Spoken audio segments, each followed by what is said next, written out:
গত ২০ নভেম্বর রাজধানীর ধানমন্ডি এলাকার একটি রেস্তোরাঁয় দুই পরিবারের উপস্থিতিতে তালাক সম্পন্ন হয়েছে বলে জানা গেছে।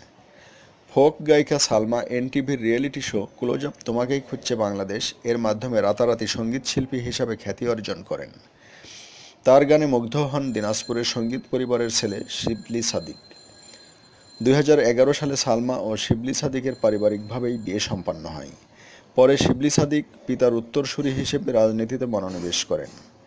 দিনাজপুর ৬ আসন থেকে পিতার মৃত্যুর পর প্রার্থী হন এবং সর্বশেষ সংসদের সদস্য হিসেবে নির্বাচিত হন।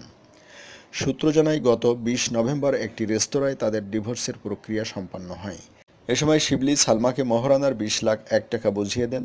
তবে দায়িত্বশীল সূত্র জানায়, অন্যান্য আনুষঙ্গিক বিষয়াদি মিলিয়ে সালমাকে মোট ৫৬ লাখ টাকা পরিশোধ করেন শিবলি সাদিক।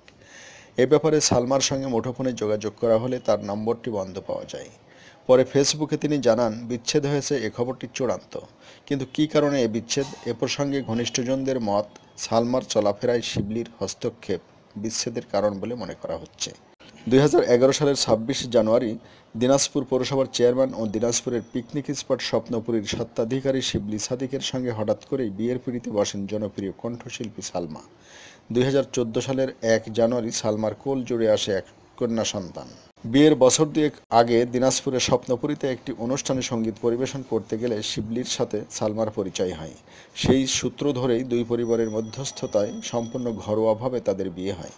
বিচ্ছেদের পর সালমা ধানমন্ডিতে নিজের ফ্ল্যাটে রয়েছেন, কিন্তু কন্যা স্নেহা বাবা শিবলি সাদিকের সঙ্গে থাকছে।